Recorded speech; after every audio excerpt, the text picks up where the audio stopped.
Bon, Lyon, les gars, démarrons par ça. Sur des critères qui ne sont pas foot, comme je les ai rappelés jeudi. Grosso était dans les tribunes. Sans modo. Sans modo, mais on a vu qu'il avait grosso modo du boulot. Travail. Exactement. Parce que Lyon n'a pas réussi à gagner. Et même Le Havre aurait pu, avec ces fameuses occasions de grand cire incroyablement ratées, Le Havre aurait pu repartir avec la victoire. Tu disais, Daniel, la bonne volonté ne suffit pas. Bon, là, il y a changement d'entraîneur. Pour l'instant, on voit rien de neuf. Non, alors, dans le match de ce soir, tu peux me dire tout ce que tu veux, mais si la fameuse phrase ou la convocation devant les supporters, que moi je ne condamne pas, contrairement à une autre tendance qui est de la condamner, je ne comprends pas. Il y a une autre convocation aujourd'hui, on en parlera tout à l'heure. À la mode OM, là. Ouais, donc, c'est Lyon qui a démarré. Hein. Moi, je comprends parfaitement. Bref, on ne peut pas leur reprocher de ne pas vouloir, de ne pas être déterminé, de ne pas mouiller le maillot, de ne pas vouloir aller gagner le match. Lyon a tout fait pour. Mais une fois que tu as dit ça, évidemment que dans le football professionnel, et quand tu n'es pas une petite équipe, mais une équipe qui a de l'ambition, ça ne peut pas suffire. Parce que derrière, il faut une organisation. Il ne faut pas avoir les pieds qui brûlent quand le ballon arrive, preuve d'un manque de confiance et d'une tête et d'un mental défaillant.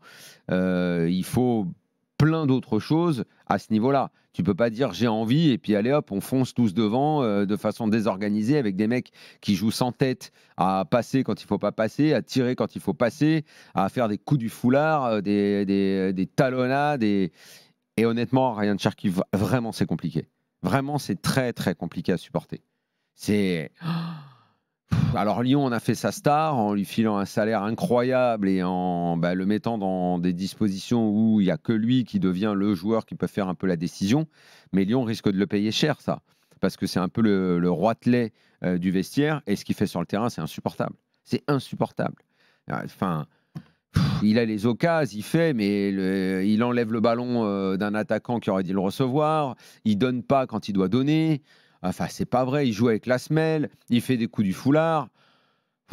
C'est bon, tu joues pas tout seul, mec, arrête. Arrête, en plus, il joue tellement de façon individuelle que ça se sent qu'il veut juste être remarqué pour, évidemment, se barrer de Lyon, signer un autre contrat, briller, se faire remarquer et se croire le centre du monde. Il ne joue pas pour l'OL.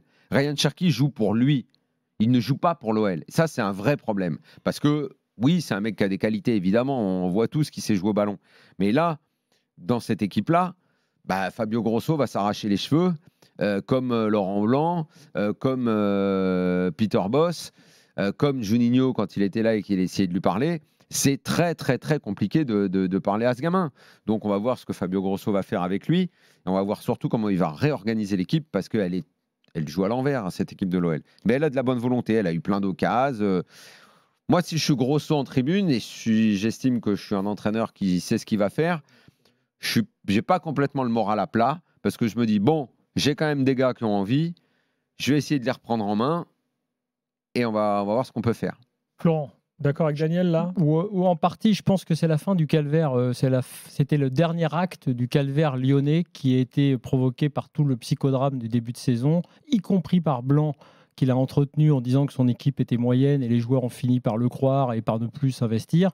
Donc là, tu as le staff provisoire qui, pour info, avait un peu de mal à gérer les changements à un moment donné dans le match parce qu'il ne savait pas s'il y avait encore le droit d'en faire 3. Ils étaient beaucoup à passer des consignes. Donc si tu veux, non mais c'est pas pour les critiquer, c'est pour dire que cette semaine-là était particulière et que le nouvel acte, il commence demain. Et effectivement, et moi je l'ai dit, la semaine dernière, je pense que ce soit d'ailleurs Gattuso ou Grosso, et je préfère évidemment Grosso, il a le matos, comme on dit, pour sortir Lyon de cette panade. Maintenant, c'est vrai que c'est quand même délicat d'aborder un match contre un promu, fût-il un bon promu, un promu qui joue, en étant bloc aussi médian et en laissant autant le ballon au Havre. J'avoue que j'étais un peu surpris. En revanche, la deuxième période, c'est elle qui recèle quelques espoirs. Et c'est vrai que même Nouama, Lacazette, Nouama, la rentrée de Baldé, au milieu, j'ai trouvé que Cacré avait fait son match. Akuoku aussi, qui ratisse beaucoup de ballons. Donc il y a pas mal de choses intéressantes. Mais ce soir, c'était encore un match de malade, de convalescent.